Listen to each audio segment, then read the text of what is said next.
दो खतरनाक चीलें जंगल में दाखिल हो गई थी।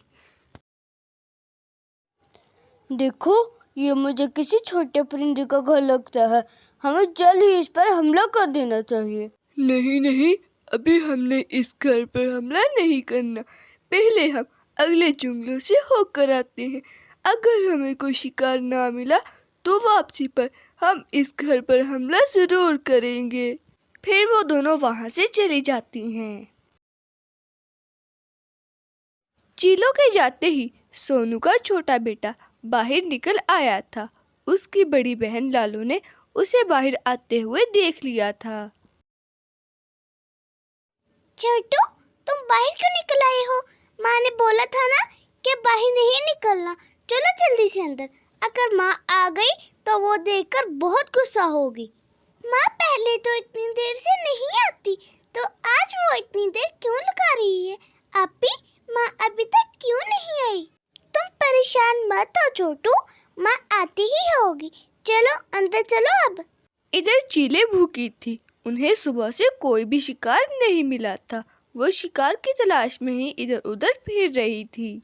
सोनू चिड़िया को भी कहीं से दाना नहीं मिल रहा था। वो थक कर एक जगह पर बैठ जाती है। इतनी देर हो गई, किसी जंगल से खाना नहीं मिला। मेरे बच्चे बहुत परेशान होंगे। अब मैं क्या करूँगी? फिर मिट्टू तोता जल्दी से सोनू के पास पहुंच जाता है। वो देखने में बहुत ज्यादा परेशान लग रहा था। सोनू बहन, मैं तुम्हारे लिए एक बुरी खबर लेकर आया हूँ। तुम्हारे घर में तुम्हारे बच्चे अकेले तो नहीं है? हाँ मिट्टू भैया, मेरे बच्चे घर में अकेले हैं। मुझे अभी तक खाना नहीं मिला। जैसे ही खाना मिलेगा मैं घर चली जाऊंगी। सोनू बहन, दाने वाने की फिक्र छोड़ दो। तुम जल्दी से अपने बच्चों के पास जाओ, वरना तुम्हारे साथ बहुत बुरा हो जाएगा। मिट्टू भैया, क्या हुआ है? आप मुझे डरा क्यों रहे हैं? सोनू बहन, मैं तुम्हें डरा नहीं रहा, बल्कि मैं एक जंगल से होकर आ रहा हूँ। मैं एक दरख्त के पीछे छुपा हुआ था और दो चीलें आपस में ये बातें कर रही थी। देखो बहन, मुझे पता नहीं क्यों लग रहा है कि अगर हम अगले जंगल में जाएंगे तो हमें मजेदार शिकार जरूर मिल जाएंगे। ठीक है बहन, हम इस जंगल में थोड़ी देर आराम करके फिर अगले जंगल में शिकार करने जाएंगे। हम दोनों को जो भी शिकार मिलेगा वो मिल बांट कर खा लेंगे। मैं बहुत ही मुश्किल से अपनी जान बचाते हुए यहाँ तक पहुँचा हूँ, ताकि मैं सब परिंदों को बता दूँ, और रास्ते में सोनू बहन तो मुझे मिल गई। ठीक है मिट्टू भैया, आप मेरे साथ मेरे घर चलो। मुझे बहुत डर लग रहा है। सोनू चिड़िया मिट्टू को लेकर अपने साथ अपने घोंसले में चली जाती है। सोनू चिड़िया जब अपने घर में आती है तो वो बहुत ज्यादा परेशान हो जाती है, क्योंकि उसके घर में उसके बच्चे मौजूद नहीं थे। लगता है खतरनाक चील मेरे बच्चों को खा गई है। बहन, अभी तुम परेशान मत हो। तुम आसपास जाकर परिंदों से पूछो। बहन, तुमने किसी चील को मेरे बच्चों को लेके जाते हुए देखा तो नहीं है? मैं तो दोपहर से इसी दरख्त पर बैठी हूँ। मैंने तो किसी भी चील को यहाँ से गुजरते हुए नहीं देखा।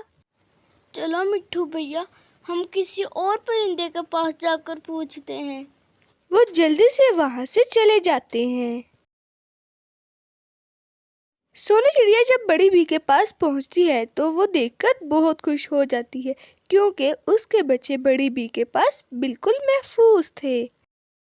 सोनू चिड़िया, तुम अपने बच्चों को संभालो। लेकिन बड़ी बी, मेरे बच्चे आपके पास कैसे पहुँचे? इन खतरनाक चीलों के बारे में मुझे बंटी कबूतर ने बता दिया था। वो इन्हें नुकसान न पहुंचा दे, इसलिए मैं इन्हें अपने पास ले आई थी।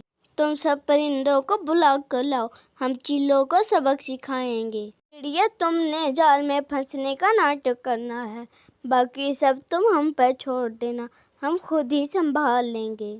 सोनू चिड़िया प्लान के मुताबिक एक जगह पर बैठ गई थी और थोड़ी ही देर में वहाँ पर वो चीलें भी आ जाती हैं।